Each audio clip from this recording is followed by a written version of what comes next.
All right, all right, all right, all right. How's everybody doing today? How's everybody doing today? Today is Thursday, August 20th, and you are here live with Timber Talk Navigating Political Force. I am so glad to be here. It's such a beautiful day, and I have one incredible show in store for you today. Yeah, it's gonna be a bumpy ride, so you guys might want to buckle up. But before we get into the show, we're gonna do our ding dong of the day, and then we're gonna slide into the show like we're supposed to and like we know how. We have two, not one, but two ding dongs of the day. The first ding dong of the day would be the Catholic Church, and we'll briefly discuss that, and then we'll discuss the mental psychosis that is trending.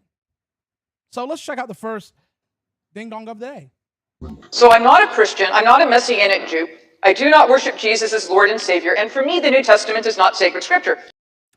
Yes, this is Jill Levine, Amy Jill Levine or Levine, who just received the prestigious position of president of the Catholic Biblical Assembly, where they studied the Word of God and faith and context of such faith in the Old and the New Testament.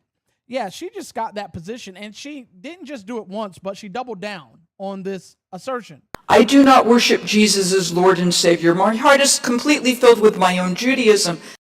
Now, the problem with that is, ma'am, how are you supposed to be a Christian and talk about Jesus if you're not a Christian? Talking about Jesus and you don't believe in this man? So, Catholic Church, what are we doing? What are we doing? This is less about Miss Amy Jill Levine and more about the Catholic Church making another step in the wrong direction. First, it was making a Muslim prayer room in the Vatican. And now your associations and assemblies and groups are putting people in places and positions of authority that don't believe what you believe. So far be it from me to say what I say, but do you think that the rabbinic assembly, which is the rabbinic Jews who make the laws, the religion, and the practices for Jews, do you think they would allow a Christian who believes in Jesus Christ as their Lord and Savior to be the president of such assembly? Nah. So Catholic Church, what are we doing? Huh? This makes you a ding-dong. Absolutely, positively a ding-dong. Even further, you're a dingus.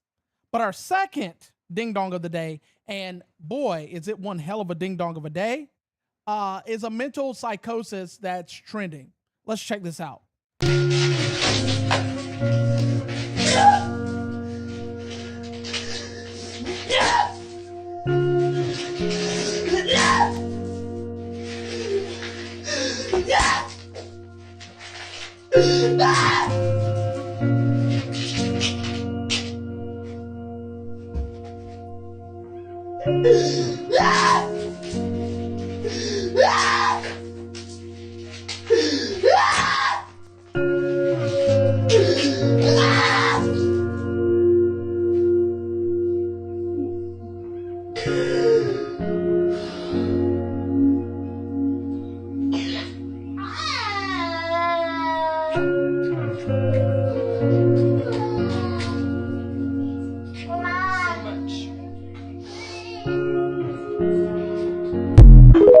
Yeah. So this is trending where a bunch of women are taking ice and going into their bathrooms and throwing ice, and they are doing this to bring forth awareness to if you guys have been following the case with Lindsay, I think Clancy it is, and how the medical system failed this woman and she took the life of her children and tried to take her life as well. Yeah. So these women are doing this in solidarity to bring awareness. But it's not just that. People are doing this for a lot of different reasons, not just postpartum depression and things of the sort. They're doing it for a lot of different reasons. It's crazy. You sat there and thought that it would be cathartic to turn your camera on, throw ice into your bathtub, scream, cut the scene, do it again, cut the scene, do it again, and then cut the scene, and then get on a knee and fake cry. How is this showing support for what's being taken place with this case? How does this show support of women who are actually going through postpartum depression? Women who are going through actual postpartum depression, or any depression, or anyone going through any form of depression, don't take their phone, set it up on a tripod, press record, go stand on the other side of the room and do stuff. Oh, I didn't like that take. Let's delete that. Let's do that again. And you have the downright perverse impudence to do this and then review it to make sure it looks good, edit it to make sure it clips right, and then post it. These women that are doing this are ding-dongs of the day. And you're doing this not to bring awareness to postpartum depression or any form of depression or issues. You're doing this for clicks, likes, and views. This is no different than the man watching the woman being beat up, pulling their phone out and yelling "World Star" and recording this woman being beat up by another man. This is no different. You're doing this for clicks, likes, and views. If you really want to raise awareness about this, don't throw ice. How about you guys go march on Washington and demand legislation that actually put forth laws that would give mothers more time off from work so that they can actually spend more time with their babies? Or here's a good idea. How about you actually put forth the effort to march on Washington and push for legislation? Because did you know you, as a citizen of the United States of America, can write legislation as well? How about you push for legislation for mental health help for women after their babies are born? even during? How about all 9 months plus a year after the fact? Postpartum depression doesn't end a year later. It could go as long as 5, 6 years. Some may never lose it. So how about we push for legislation for actual mental health help and awareness instead of throwing ice at a wall, screaming, and, oh my God, I got 1 million views. Ah! You didn't help that woman that was struggling, that actually took her life or her children's lives or her family's life, or attempted just to take. You didn't help anybody. But you sure did get a payout from social media for clicks, likes, and views.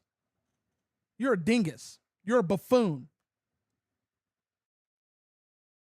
Yeah, so those are my thoughts on that. You saw the title for today. Today's title subject matter is sacrifice. Sacrifice has become one of Washington's favorite words. But before we get into that, we have to give thanks and honor to the Most High. Dear Heavenly Father God, I thank you for today. I thank you for blessing us with this beautiful, wonderful opportunity once again to speak truth in love, light, and reality, God. So, God, we ask that everyone under the sound of my voice, Lord, receive a blessing from you, pressed down, shaken together, and running over more than they have to receive, God. I ask that you help these people see what is behind the veil, Lord, as you tear it. In Jesus' mighty name I pray, amen. Sacrifice is Washington's favorite word of 2026. Probably because the people calling for the sacrifice are rarely the ones that actually have to make sacrifice. Politicians sacrifice someone else's security, not their own. Military leadership sacrifice someone else's morale and mental health, not their own. Technology companies sacrifice someone else's children or spouses or family, right? To protect their engagement and advertisement revenue. Government officials go on to sacrifice someone else's confidence because, transparency might make things uncomfortable. So we'll do what it takes not to be transparent, but still tell you enough to make you feel good, right? But then you have authorities that go on to promise to protect Christians while Christian families continue watching their lands burn, their homes burn, their livelihoods burn. Everybody loves the idea of sacrifice when somebody else is paying the price. But the Bible gives us,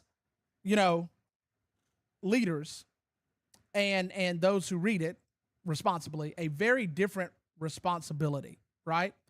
And Psalms 82, verses 3-4 says, defend the poor and the fatherless, do justice and unto the afflicted and the needy, deliver the poor and the needy, rid them out of the land of the wicked.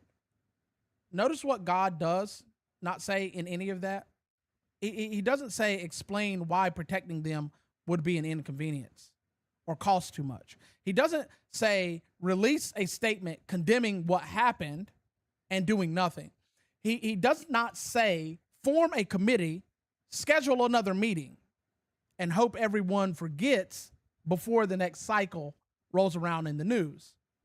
He says defend them, do justice, deliver them, and to remove them from the hand of the wicked. Well, tonight, we're going to be examining what happens when those who we've entrusted with power, demand sacrifice from everyone except themselves. A 72-year military alliance is being placed on a negotiating table because a nuclear dictator has recently been respectful. Thousands of American sailors have been trapped, quite literally trapped, at sea, while military leadership apparently discovers that ships eventually need relief. It's like a light bulb. We need to get these people back home because they need a break. While Meta stands accused of knowing that children were being harmed, but not recognizing that the addicted children eventually become profitable adults. They know what they're doing. The Justice Department is preparing a record number election monitors to go along with, the Census Bureau's analysis of over 25,000 apparent non-citizen votes that took place in 2020. We're covering the gambit tonight. We have different institutions, different victims, different excuses that are given out left and right, but the sacrifice always seems to follow the same direction, down, right?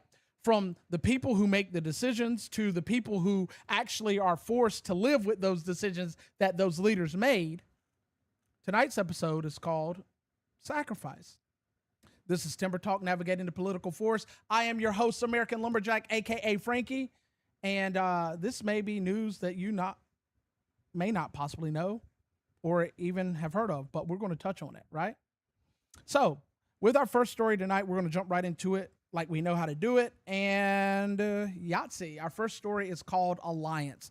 And I might go off the rails, and this is a family-friendly show, but I hope not to go too deep off the rails and lose my canoodle on this, because I want to keep it family-friendly. But if you're listening on TV, turn it down. If you got earbuds, put them in your ear. Just maybe on these next two stories here.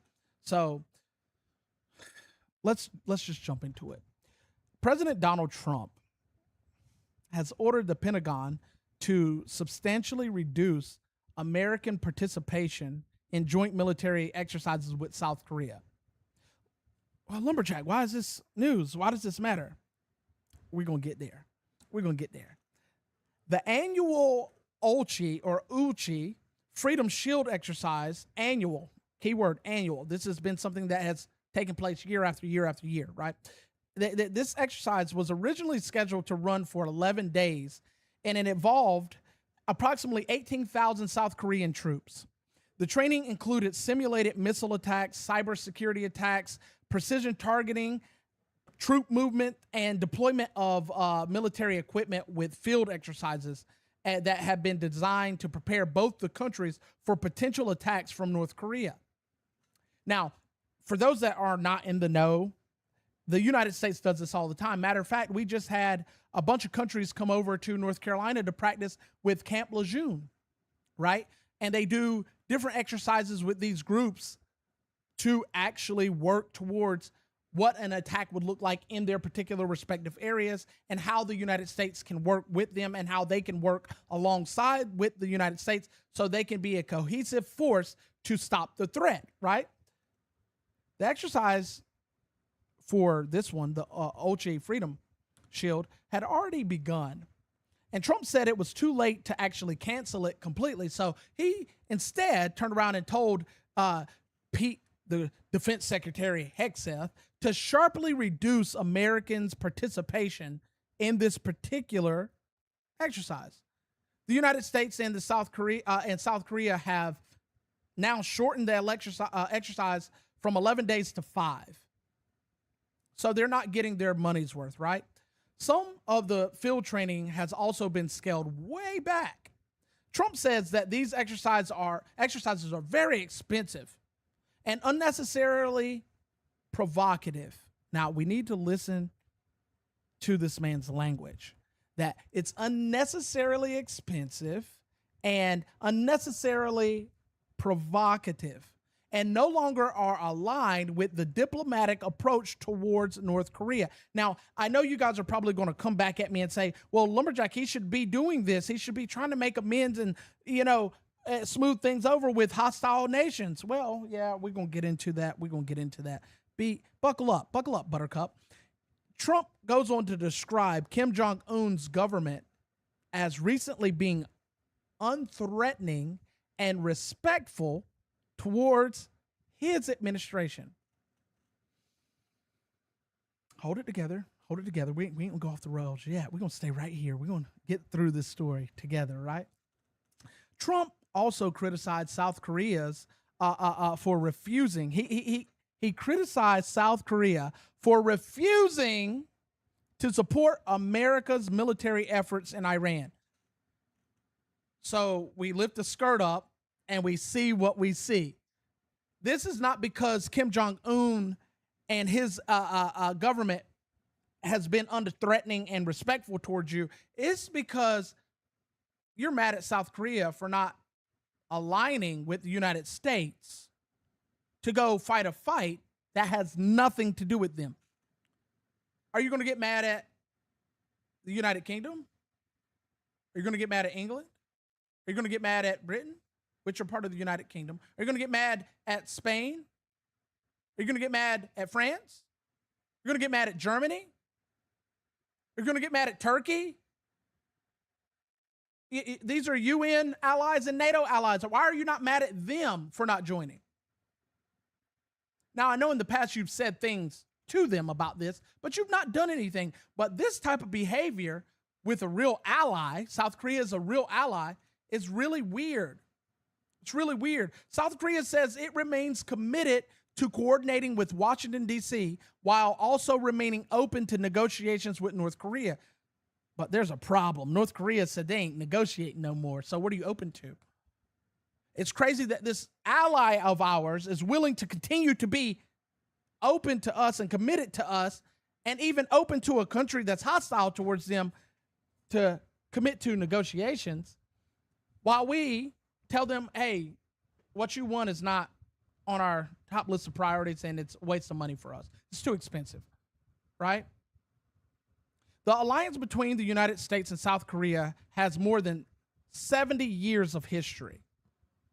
It was forged after a war that killed millions of people and left the Korean peninsula completely divided. This is not a casual friendship or partnership, if you catch my drift. This is not a temporary political arrangement. South Korea is an actual American military partner. They trade with us. They ally with us militarily. They ally with us on intelligence. How do you think we know so much about North Korea?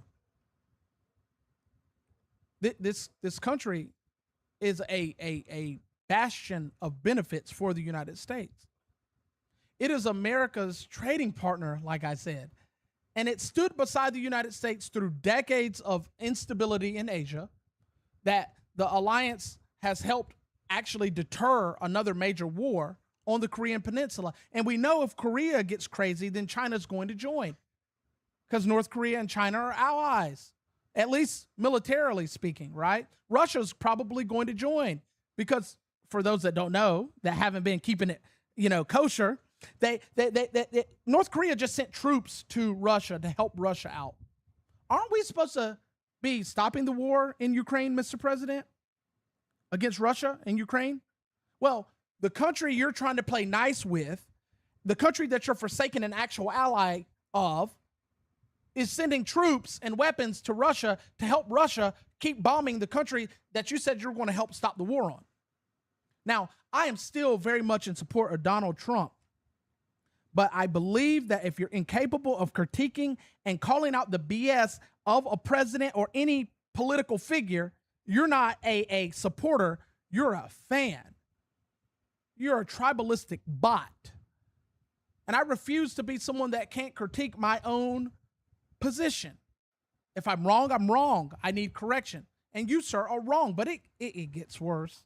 It gets worse. I thought this story would end for you, but it gets worse. Right?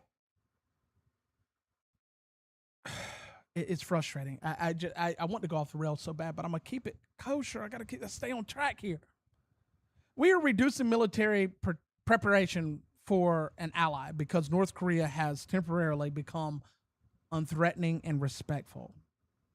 That sounds like manipulation to me. Sounds like that man that tells that woman, I won't beat you anymore, baby. I promise I'll never hit you again. And then next week, she's got 2 dotted I's. But I digress. Is that really all it takes, though? Don't launch a missile this week. Do not insult the president. Say something respectful. Donald Trump, good man. And suddenly decades of threats, nuclear development, and military aggression and hostility are pushed to the side. Trump, is that all it takes? Because contrary to popular belief, North Korea has been threatening us just as long, if not longer, than Iran has. Yeah, I'm going off the rails. North Korea has intercontinental ballistic missiles, ICBMs for those that understand acronyms. They have them. North Korea has nukes. They have them and have had them for quite some time. North Korea has been threatening the United States since the 70s. The 70s. Destroy America. We hate America. F America. We're going to bomb America. Where do you think he got the nickname Little Rocket Man from? The family is kooks. The family is crazy. And we have seen this time after time from generation to generation, whether it be Kim Jong Un's father, grandfather, or even his crazy sister, who's kind of upset because she didn't know that Kim Jong Un had a conversation with the president of the United States. We have a country that trades with us, a country that stands with us militarily, and a country that gives us intel. And they have lots of natural resources that they give us as well in trade. That's being threatened by North Korea. And Trump, I saw an update on this. Trump said that he is going to go talk to Kim Jong Un about his reconsidering his position on nuclear weapons. Trump, did you not see like a month ago? I covered it here on TimberTalk. Did you not see a month ago when Little Rocket Man said he was going to change his constitution, and then they actually changed the constitution where they said they will no longer ally or make nice with South Korea.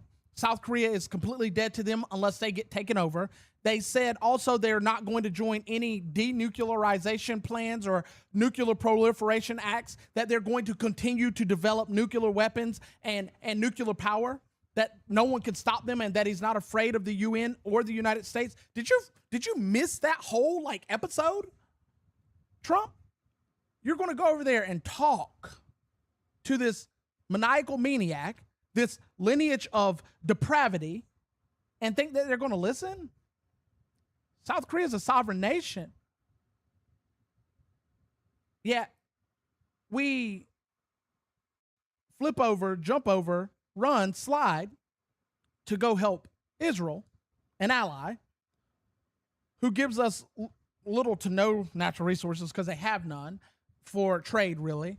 And they don't really do anything but give us intel. Not all of it's good. Actually, about 90% of it's trash. We go to help them on the premise of someone might have nukes. We fight on the premise that someone might develop a weapon that could reach the United States, while we turn the backs on actual allies that stand with us, that actually have given us valuable information that help stop incursions.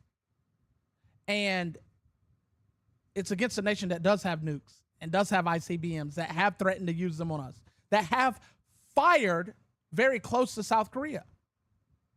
Yeah. That's the problem. The bigger picture is that this is where the hypocrisy becomes impossible to ignore. As I stated, you have this whole situation where Trump defends one nation, but not another. Trump defends one ally, but not another. And both countries have done the same exact thing. They've threatened us for decades. I actually had a clip, but I didn't pull it, and I should have pulled it when we first began this little soiree. I believe it was February 28th that Trump stood before the nations and said, Iran has been threatening us to destroy America for 40 years. So has North Korea. And that we can't stand for this. They're attacking our allies. Well, so has North Korea. But because they're respectful to America, well, in this case, Donald Trump's administration, it's okay. They're not threatening us.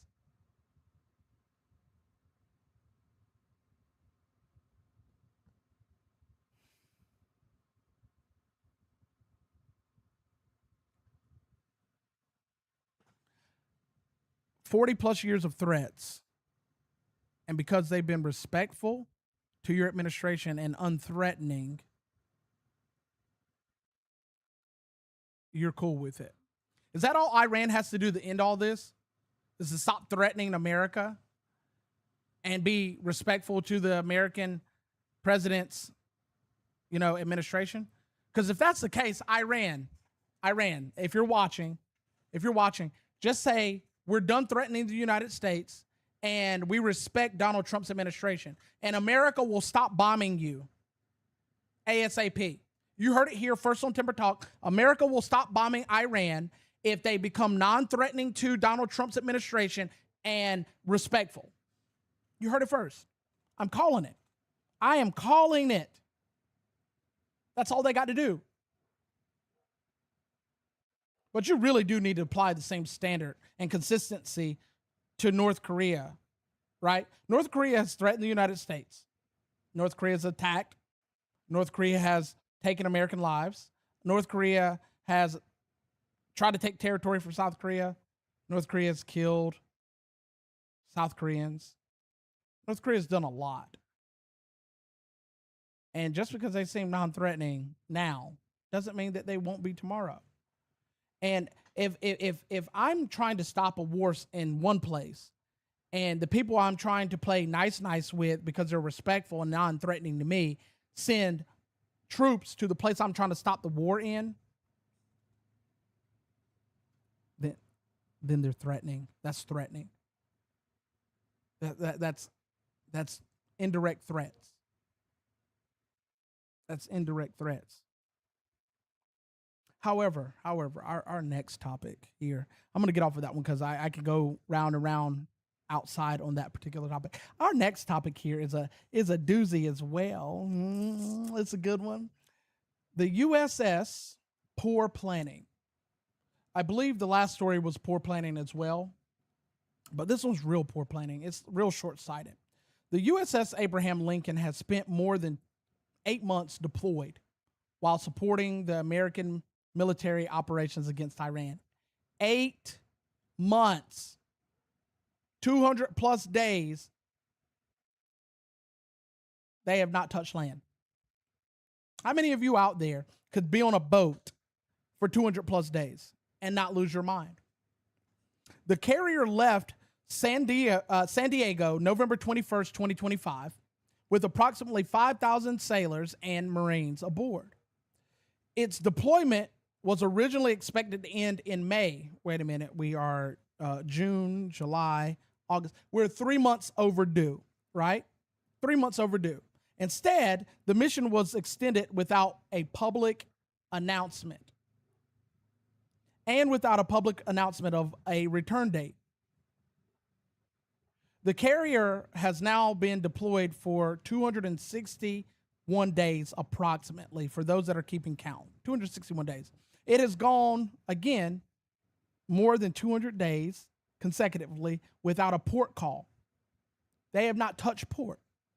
That means thousands of sailors and Marines have remained aboard the same ship for months without the opportunity to step aboard land. Even during the GWAT, these men would get off and touch land, or they would have relief where they'd swap out, right? Families have gone on to report severe exhaustion, limited communication, supply problems, and declining morale. Now, this is all alleged, right?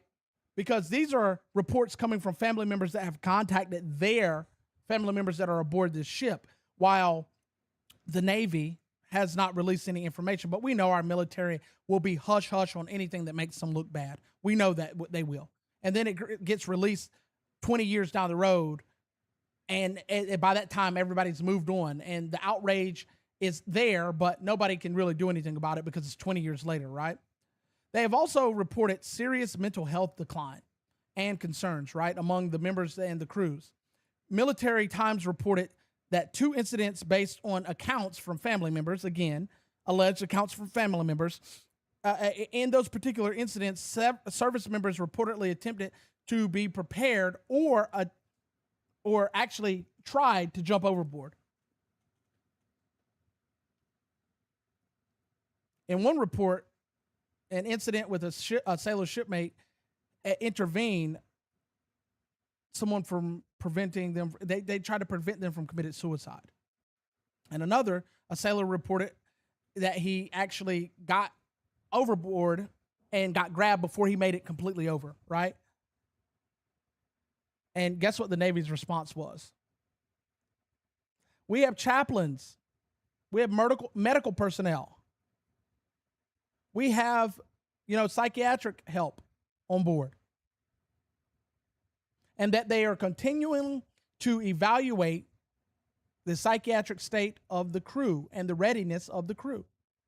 They also say that the counselors and the chaplains and the medical professionals that are aboard are actually doing great things. So let me get this straight. You got the chaplains, you got the medical, you got the psychiatric evaluations and counselors and all this other stuff, and they aren't trying to jump overboard. What happens when the help that's supposed to help the people actually start to have problems? However, there's a silver lining. We have silver linings here. The good news is that the USS George Washington is now traveling towards the Middle East to relieve the Abraham Lincoln. Once the carriers complete the handoff, the Lincoln and its crew are expected to begin their journey home. Oh. We already know that the mental health in America is a serious problem. And if you know anything about the military, you know that the mental health in the military is also equally a problem. It's a major problem. This is not a new thing, and this is not new information. It's not a surprise. It's something that the Department of Defense discovered last week. They discovered this last week. How in the heck does the DOD discover that these things are going on last week and that it's just now happening? This is not something that just pops up. This is slow developing. You would have been able to see the morale of these people. Why aren't the people on the boat reporting this earlier? Why aren't the talking heads on Greenside setting up preparations and plans to have more of a rotation going? And I get it. War is a crazy thing. And that these people are signed up for this and that they should be prepared for this. But do you understand what cabin fever is and how real that is? This is not them being sad because they're missing their family. These people are stuck in tiny little rooms, day in, day out, gray walls, day in, day out. They don't get to see land much with their eyes because they're sitting offshore, day in and day out. And it's supposed to be business as usual? Military service is demanding under normal circumstances. We know that. And we now have placed approximately 5,000 people inside a floating military installation. We send them into a combat environment, completely extend their deployment with no sight of return and very little contact with their families. That's what keeps the morale up. How do you expect this to affect the military long term, right? Do you think that these people, once they get back to Greenside or do a port call, are going to want to return to that ship? Hell, 50 days at sea is a lot. Under normal circumstances, this is over 260 during combat. And my thing is that because I really don't want people to think that I am anti-supporting my military. I'm anti-supporting bad planning, right? This is bad planning. You know that this is a war, right? It's not just a conflict anymore. It's not been a conflict the day that an American lost their lives. We have a real war system that is not running efficiently. Pete Hegseth is supposed to have the know on everything. There shouldn't be any miscommunications or late communications. And why is it that it took this long for them to send somebody? Oh, it was a combat zone. Was the ship stuck and couldn't move? These are some of the most advanced ships in the world that are capable of shooting down hundreds of drones and fire strikes and missile strikes at them. So they couldn't move? Were these continuous strikes that so much so that they had to just stay there and defend?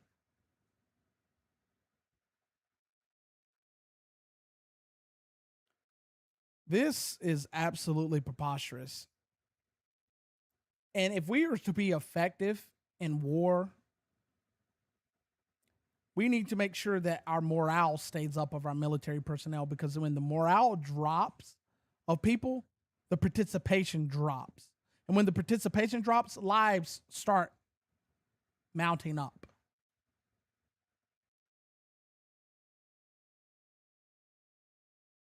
I just don't get the crappy planning. I don't get the crappy planning. This is something easy.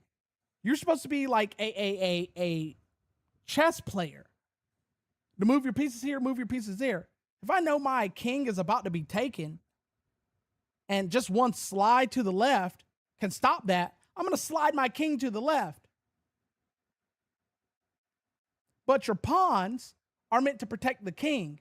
If you're abusing your pawns or just throwing them away because they're useful idiots or expendable, then your knights, your rooks, your bishops are all going to look at you and say, hey, once they're gone, who's next?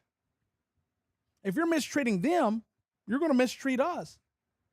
And then the minds are going to start thinking, and the worst thing that could happen in a state of war is that people go AWOL or turn against you. So this is very poor planning on the part of the United States military. And I'm not talking about the ones fighting. I'm talking about the ones that are actually calling the shots. War demands sacrifice. Nobody's serving aboard that carrier expected a pleasure cruise, right? These sailors and Marines understand that the military operations can change, right? They get this. They understand that deployment can be extended. They got that.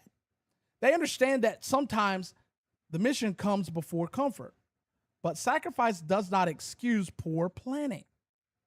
War requires preparation. War requires logistics. War requires the most important part, foresight. Or have you not read The Art of War? And war requires a leadership who understands that military personnel are not disposable equipment. You can replace food, you can replace plumbing, aircraft, you can even restock weapons, but you cannot simply replace morale and bodies. A military does not lose only when it raises the white flag. It can lose through exhaustion. It can lose through resentment. It can lose when the troops stop trusting the leadership. It can lose when the people complete the mission but never recover from what the leadership put them through.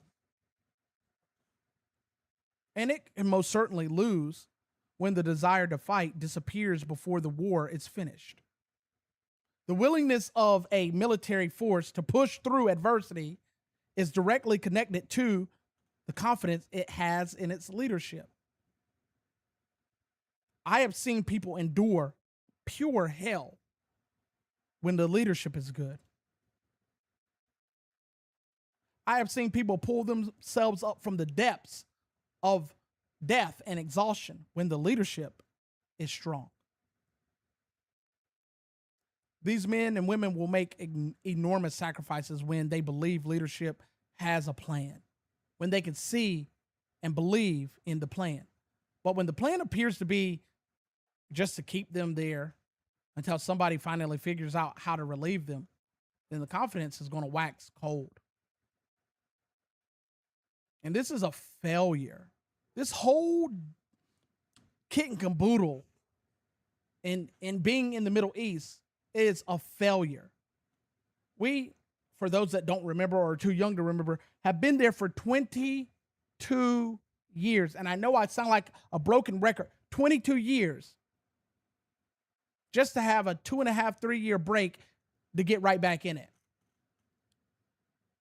And for those that just think that this is going to end, name one time the United States has won in the Middle East. A decisive victory. And we just brought the boys and girls home. Name one time. I'll wait. I support the troops. I support the President of the United States, all of them, because this is my country. But I got to call a spade when I see it, and this is just bad planning. Back-to-back bad planning at that. Our next story, however, moves from military carrier to digital platforms. And it's one heck of a transition, but we got to transition anyway. Because again, I could have made the whole podcast show about these two particular segments that we just talked about. But this one right here, if you have kids or even if you are subject to addiction, should pique your interest. Our next story is Meta verdict. But the question remains the same when it comes to this digital platform.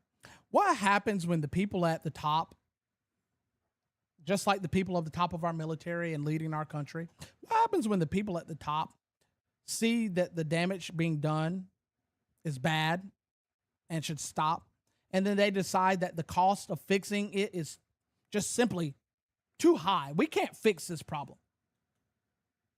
Well, with this next story, you're going to see that, right? Meta is currently on trial in federal court in Oakland, California, and a bipartisan coalition of 29 states have brought the case against the tech giant. These states accuse Meta of deliberately designing Facebook and Instagram to become extremely addictive in general, but specifically targeting young users, right? They allege that the Meta companies have harmed children, misled families about the safety of its platforms, and illegally collected information from children under the age of 13 years old, right? They say that they don't have any kids on their platforms at that age. Well, why did you create a Meta app for kids? Why did you create Instagram for kids? Or did we forget that that took place? You know, Meta, Mark Zuckerberg, and others are denying these allegations outright, right? The company says that it has invested heavily in safety. Meta says it does not allow children under 13 to create accounts, right? The company also goes on to say that they disabled more than 1 million accounts belonging to underage users. Wait a minute. Rewind. You said you do not allow children under 13 to create accounts. And in the same breath, because language matters, it's not saying that these kids went to create adult accounts, right? They went ahead and deleted millions of accounts belonging to underage users. Do you not have any quality checks to make sure that these kids aren't making these accounts as adults?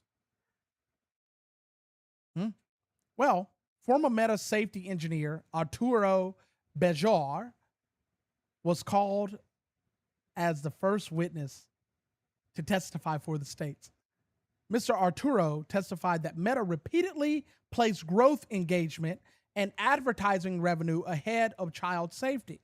He said that the company possessed the ability to actually identify millions of underage accounts, that they knew about these, right? But according to his testimony, Meta followed a don't ask, don't tell approach towards those accounts. Arturo later on said removing young users could reduce the company's long-term growth that they had planned out, that they didn't actually want to remove these accounts. He also testified that many of Meta's safety tools were optional.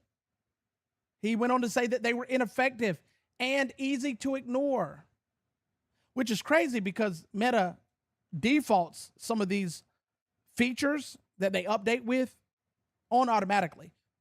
Because as I recall, they have a feature where anyone can go into any profile and AI these people's content, their pictures and their videos. And once that goes live, it will be on by default and you'll have to actually go in and turn it off. Why aren't these safety tools turned on by default? Why are these safety tools easy to ignore? He went on to say that this also included reminders, encouraging accounts and users to take breaks from infinite scrolling. That was something that Mark Zuckerberg said that they were going to put in place a while back, and they never did. Those reminders never were activated. They were off by default. right? In other words, the platform was designed to keep people, not just young kids, not children, scrolling. It was designed to do so. But protecting, the kids and really young users from excessive use required an optional setting that was buried deep in the settings, like 14 clicks to get to that place, right?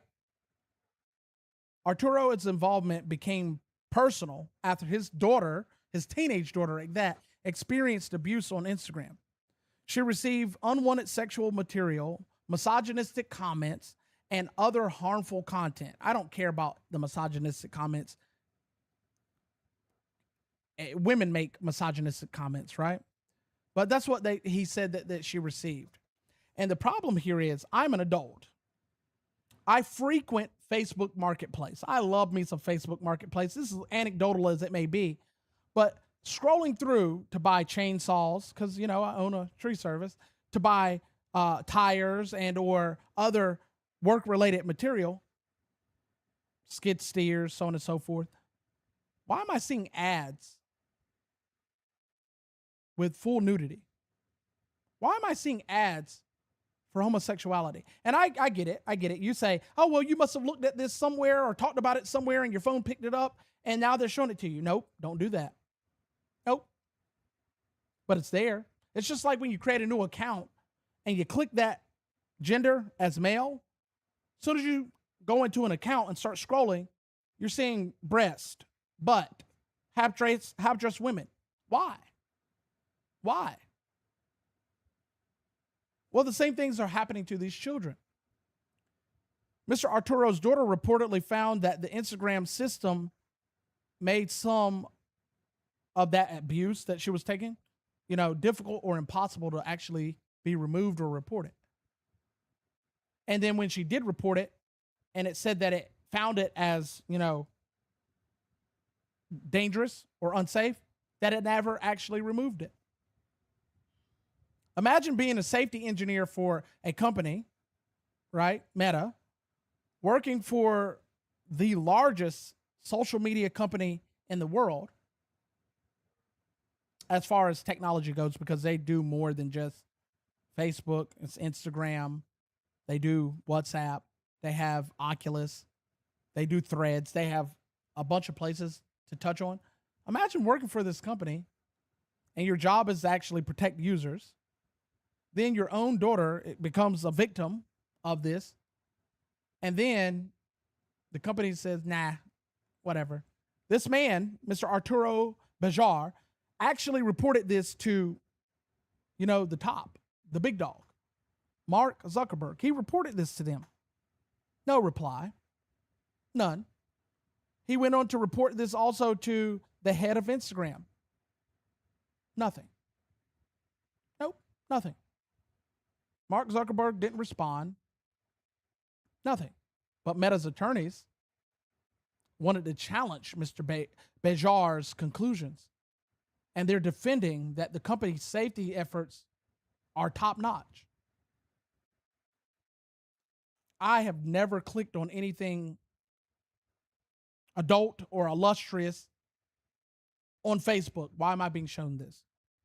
I don't go to pornographic websites. Why am I being showed this? I don't have conversation about these type of things. Why am I being shown this? If I'm being showed this, then I know the kids are being shown these things. And if you recall, a while back, Meta was in the hot seat for actually having child pornography on their websites, on their apps, where kids that were not adults were showing their body parts unchecked. And these images and videos were millions upon millions upon millions of shares. But you're working on safety, right? This man who's a safety engineer who makes lots of money from one of the world's largest social media platforms, he's just lying about it, right?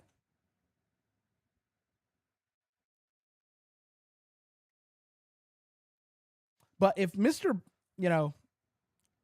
Bejar's testimony is accurate, then the company is going to catch some hell. right? They're going to catch some hell. They're already looking at paying out $1 trillion to the 29 states. But they're also going to have to implement a lot of the request of these states, like putting in actual full-blown stop times where the kids have to take breaks, and implement more safety parameters to prevent kids from actually signing up. We have to use our ID for everything. Why not have these kids actually use ID? Why? Why not have it set up to where these kids can't just jump on willy-nilly and just watch adult content? Hell, on TikTok alone, why am I seeing underage content? I'm an adult. I have my settings set to separate me completely from the children's side of TikTok. Why am I seeing 16, 17-year-olds selling stuff on TikTok Marketplace or whatever it's called? Promoting product. Why am I seeing that? Why are children underage allowed to come into my lives when I set the setting for adults only? Like I do every single time when I go live on the platform. Why are children? Your safety features are not working. Just today, I had an underage female come in my live and try to debate me on a particular topic. I promptly removed her permanently from my platform, never to be able to access it again. Why is it that I have to do this? So I'm personally experiencing some of the same things that Mr. Arturo was saying that the tech giant Meta is doing. And I'm experiencing it on a whole different platform, and some of the same things on the platforms that he's saying that his daughters experience, and some of the same things that he's actually paid to prevent from happening. Then we know it's happening. And these aren't alleged, but we know what's going to happen. And I know I'm giving some opinion here. We know what's going to happen. This is just going to get swept under the rug because somebody's going to pat somebody's pocket, and Meta's going to keep being able to do business as usual, keeping you and your children addicted, keeping you infinitely on their apps so they can keep making money off of you and selling your data, which didn't Meta get in trouble for selling data a while back? It seems like a lot of things Meta got in trouble for, but nothing happened. Nothing happened. It's just business as usual.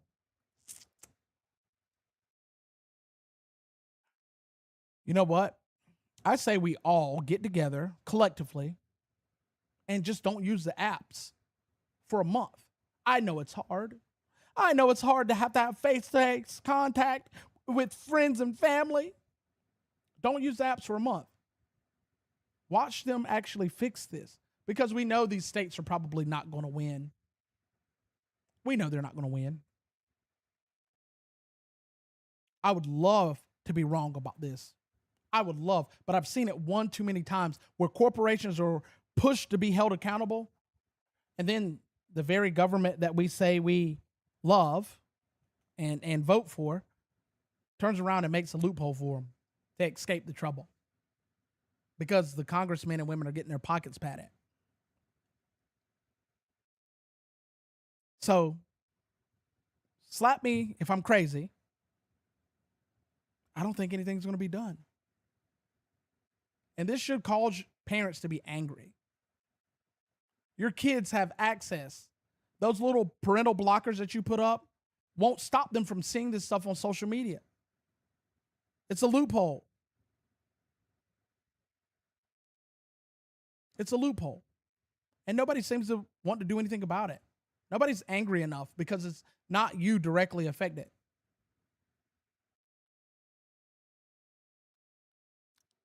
Well, hopefully somebody does something about it. Our next story is about some more monitoring, and should piss you off as well. Our next story is not that one, it's this one. Monitors and fraud, right? The Justice Department plans to deploy 1,000 federal election monitors for the 2026 midterm elections. Everybody's talking about war. Everybody's talking about this, that, and the third. What the Kardashians are doing. head in pen and tear passed away. You know, the Lindsay Clancy trial, the debate between Andrew and Candace Owens. Everybody's talking about those things. Nolan Wells case. Everybody's talking about those things. Those are distractions. I thought we wanted election integrity. However, with these monitors being deployed, this is a record. So to give you some comparison, the Justice Department deployed 289 people to monitor the 22 polling election areas. What's crazy is, what's the guy's name from Canada that does the Mug Club? Louder Rick Crowder. He paid a bunch of people to go to different polls in different states himself. Even Charlie Kirk had his hand in having people go poll watch, right? They deployed, the federal government, to shore up your federal elections, deployed 289 people in 2022. However, in 2024, it sent out 714 people. You know, Trump made sure that there was going to be some election integrity. Well, this time around, they're deploying 1,000. Really and truly, you got people to spare. It should be 10 to 15 people at every polling place in the country. You could do it. Pay them.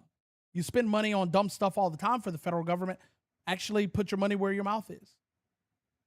Right? The Justice Department's Civil Rights Division has historically sent attorneys and staff members and trained observers to polling locations, and their responsibilities include ensuring compliance with federal voting laws.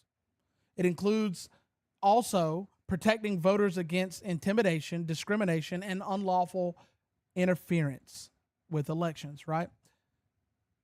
What is the difference with this year compared to the other years? Well, the Justice Department has been proactive, I guess you could say. And they put out 31 different lawsuits, and this is why the numbers jumped up almost 300 people. Really, again, personal opinion here, they should have about 4,000 total if you're going to really put your money where your mouth is, to really show face that you care about this, right? The department says that it wants to identify ineligible voter registrations and remove unlawful registered people to vote, right? That's why they have done this. Well, you know, the courts will be courts, and the courts are going to do what the courts do. And they've shot down almost 23 of these 31 cases. And they're citing that these are unconstitutional moves and that you guys are requesting things that are not legal to request. You know, what they're really doing is subverting actual executive power. That's what they're doing. They're using lawfare to subvert the executive branch from actually doing what they're supposed to do, which is enforcing the law. That's what they're doing. That is exactly what they're doing. Now, you have a report that comes out of the 2020 elections, and they have some pretty interesting numbers, right? The Census Bureau examined a commercial or voter history file that they had, and it compared those records with the federal administrative information that they had on file. Those federal records include information from immigration agencies, visa records, and even the Immigration and Customs Enforcement Agency, ICE for short, right? They also include information from the U.S. Citizenship and Immigration Services and Social Security Administration. And they analyzed and identified more than 24,000 voter records. And they found out that the Census Bureau shows that those records represented non-citizen of those total, because it wasn't just the 24,000, they did millions. Of those total, they found 24 non-citizens that voted in the 2020 elections. And this is done so with high confidence. Now, I can hear it now. 24,000 people can't decide an election. Well, 600 decided the 2000 elections. Yeah, in Florida, the little soiree in Florida, 600 decided it. That's what it came down to. They had 4,300 people in California that were not United States citizens that voted. They had 2,500 in Texas that were not United States citizens that voted. Right? And I know in the grand scheme of things that it might not seem a lot for the federal elections. However, what about local? When the races come down to hundreds. Approximately 1,800 were identified in Florida, 1,700 in New York, and 1,100 in Arizona, just to name a few states of the 24,000 found, right? The researchers did not count someone merely just because they were seemingly not a citizen. They checked the records up until the date of the people voting and found out that these people were not in the process of being citizens, nor were they close to being citizens, nor did they receive their citizenship the day before or day of voting. Approximately 63,800 people had previously held green cards, but became naturalized citizens just before the election. So they're cutting it by the skin of their teeth. The crazy thing is that we have the SAVE Act, and I believe that SAVE Act doesn't go hard enough personally. So you heard that from me. I'm not just totally unequivocally just supporting the SAVE Act. I think it could go harder. But the SAVE Act is supposed to be something that everybody wants, right? You have 71% total, but 65% of the America's base being Republican wanting this. And then you have a 6% of the Democrat voter base wanting this, totaling for 71% of America wanting this bill to pass, and it hasn't. John Thune thought it was more prompt to have doggy parades in the halls of the Senate than to actually pass the SAVE Act.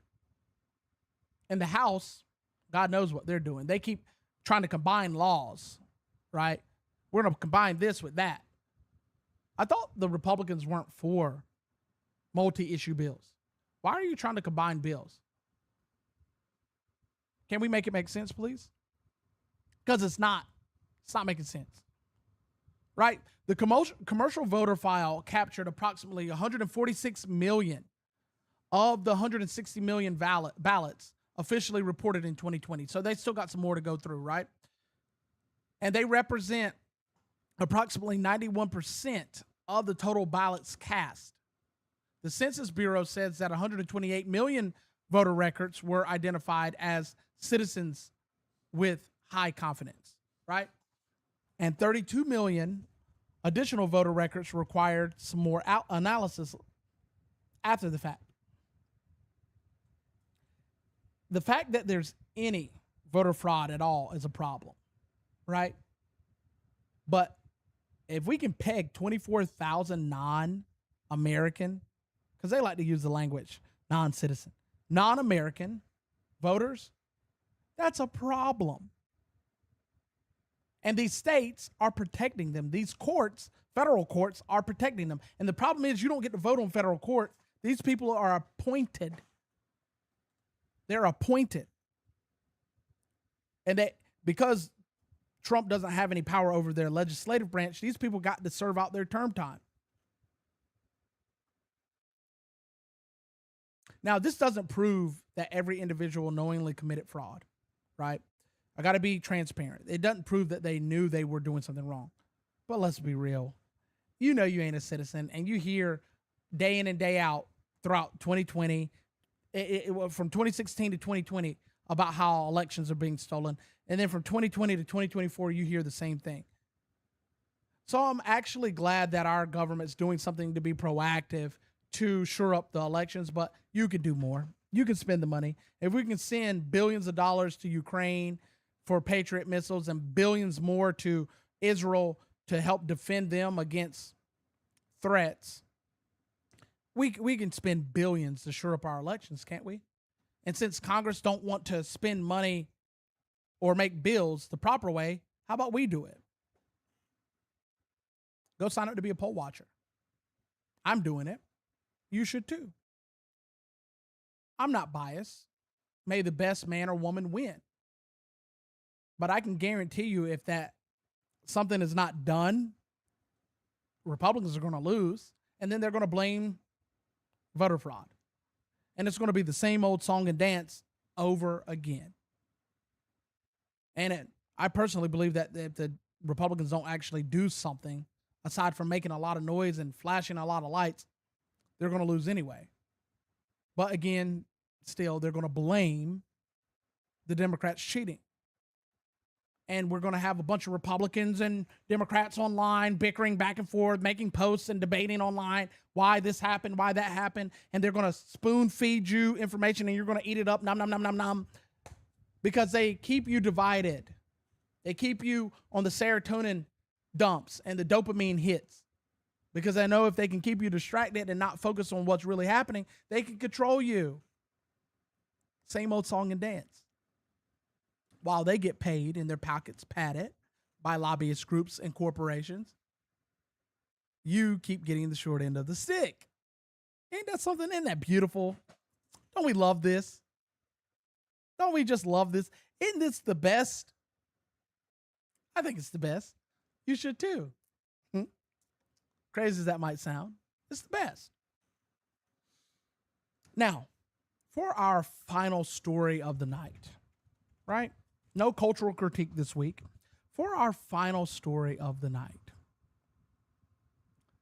one of the oldest Christian communities in the land where Jesus walked is in trouble. All right? It's in trouble. And of course, I would have technical difficulties on the last story. Everything was going fantastic. Too good, right? Oh, and I have a violation on another streaming platform for civic duty. Apparently, I'm doing some civic duty wrong. I'm just talking about the news, man. See, they don't want the voice to be heard, but it will be heard regardless. You can ban me, you can restrict me, you can do all of this. I'm not going to stop because you want me to stop. You want me to lay down and comply. I won't. Because nothing I've said here today has been a lie, and this story won't be a lie either. So what happened in this particular next story here? As you can see, colonizing Christianity. Colonizing Christianity. Taybeh is one of the largest Christian towns in West Bank. Actually, it's one of the largest entirely Christian towns in West Bank. And this goes along with that Shadema, I think it's SHDEMA proposal that was passed in Israel. This goes right along with that because they're only 18 miles from that Shadema proposal where they want to push in a bunch of people and push out a bunch more people. And 80% of that area is considered to be Christian, right? Well, in Taybeh, in the West Bank, the largest remaining all-Christian community is facing scrutiny and trouble, right? Its Christian roots go all the way back 2,000 years. Christian tradition identifies Taybeh with the biblical town of Ephraim, right? John chapter 11 says that Jesus withdrew to the holy city called Ephraim with his disciples, right? This happened before his crucifixion. For months, residents and church leaders in Taybeh have reported, not a few days, not a couple of weeks, but for months they've reported repeated attacks by Israeli settlers. I thought Jews and Christians were kosher. They were copacetic. And the way they do the language is slick. They're Israeli settlers. They're not Jews. They're Israeli settlers. No, these people are Jews. You should go read the Shadema proposal. It's pretty specific. The reported incidents here include trespassing on their private property, their privately owned land. They also include cutting fences, damaging olive groves, which is the crops that these people farm to make money for themselves, setting on fire of their fields, and more. Bombing cars, setting cars on fire, blocking roads. Oh, the list goes on. Residents have also reported, their livestock being harmed. And these people bringing their own livestock onto their land. and letting them graze in their fields and pushing the landowners' livestock out. This is Christian-owned property in a land that's supposed to be pro-Christian. There also have been reports of attempts to establish permanent presence inside of these villages and within the town, meaning that these people are squatting. For those that don't catch my drift, they're going in and taking up space and telling people they're not going to leave. Now, for these families, an olive grove is not just simply, collection of trees. It's property, it's income, and it's inheritance. It may represent generations of one family's remaining staple on that land, right? Destroying those olive trees does more than damage to property. It attacks the family's ability to remain there. Because if I get rid of your income, you got to go find income elsewhere. And if you can't find it in the area, you got to leave, got to move. In June, Christian firefighters and local priests, so I find it cute that these articles label these people as Palestinian. Because we automatically hear Palestine and think Muslim. A lot of Palestinians are Christians. But in June, Christian firefighters and local priests said that settlers obstructed efforts to fight fires. They stopped them. They prevented them from getting there. That fire was burning near this particular town. And we know how fires work, right? I talked about it a couple of weeks ago, how the fires in America and the fires in British Columbia are kind of sort of merging, right? They're coming together. Canada's fires and America's fires coming together, making it more difficult to fight. Israeli authorities, however, condemned the violence. No, don't do that. It's bad. Don't do the things that you're doing.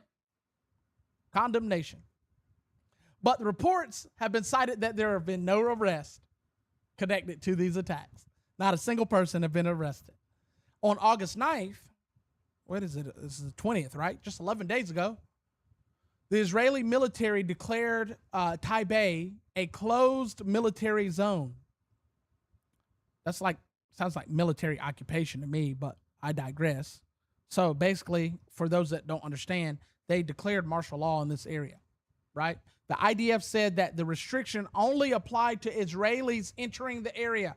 First off, why are they entering the area at all? If this is my private property and you've been hostile to me, you shouldn't come in or out at all, period. They went on to say that it does not apply to the Christians that are residents there, right? The military said that the order was intended to stop additional attacks and protect the community. Oh man, I know y'all can hear the butt coming, right? The soldiers expected that their presence would disperse unlawful gatherings, and that's what their duties were, to stop anyone from violating the order. But you knew it was coming. Residents have documented and reported attacks to just east, like quite literally like 2-3 miles east of this town on August 11th. That's only 2 days after the military closure was announced. Attacks just close enough to spill into the area.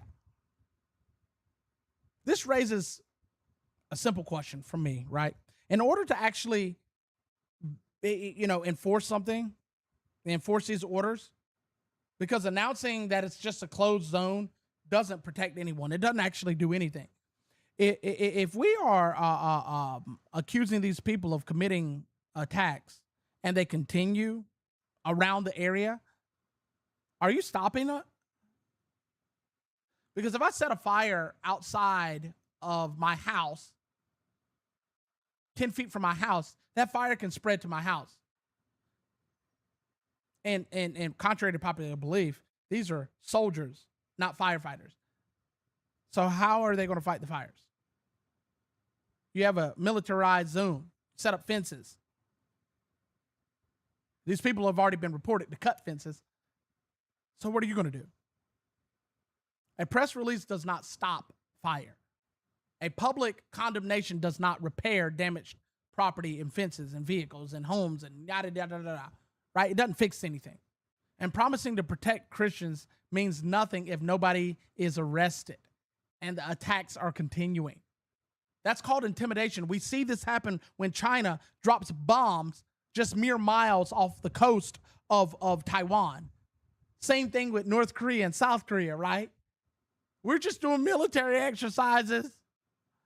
Ooh, we're not actually hitting you. I'm not touching you. I'm not touching you. I'm not touching you. You know how kids do. I'm not touching you. I'm not touching you.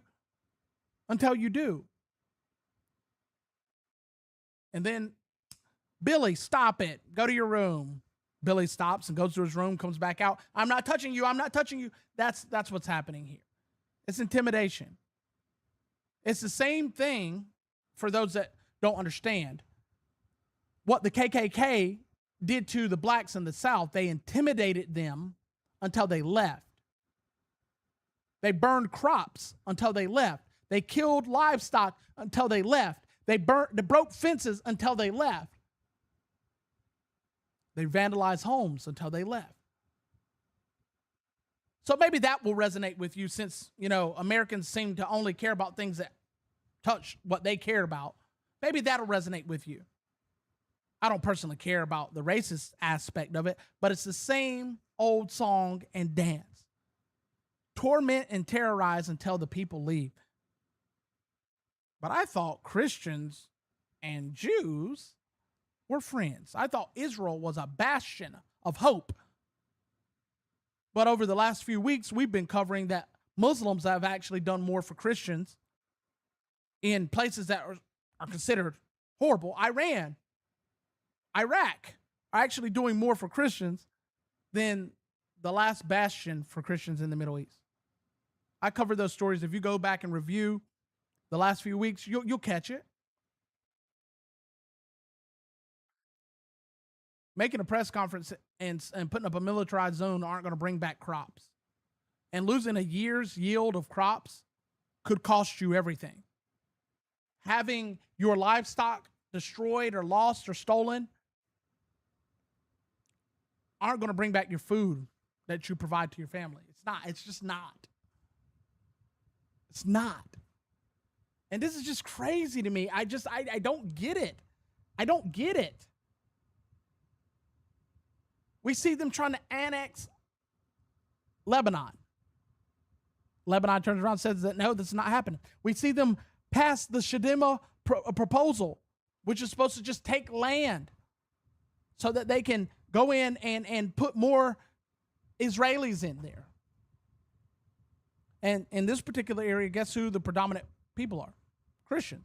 80% of the residents in that area are Christians. That they're just going to move in and push them right out.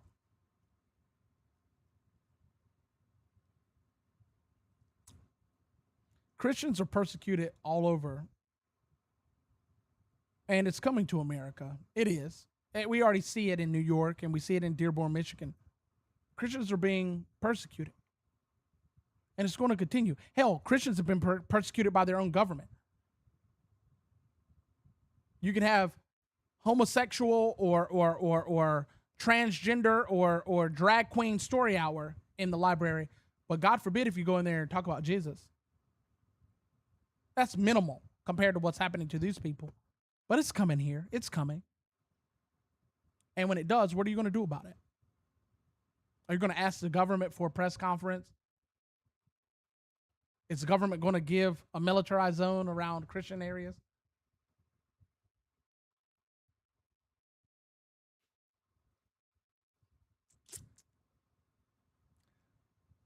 Five stories, 5 institutions, 5 groups of people being asked to make sacrifices. Now we must ask whether those sacrifices are necessary or were they just demanded? Because the people in power refuse to accept the consequences themselves. They put it on everybody else.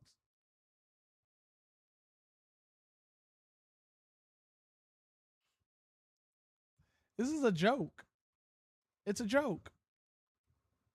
All of these stories should rile you up to contact your congressmen, men and women. but you probably won't.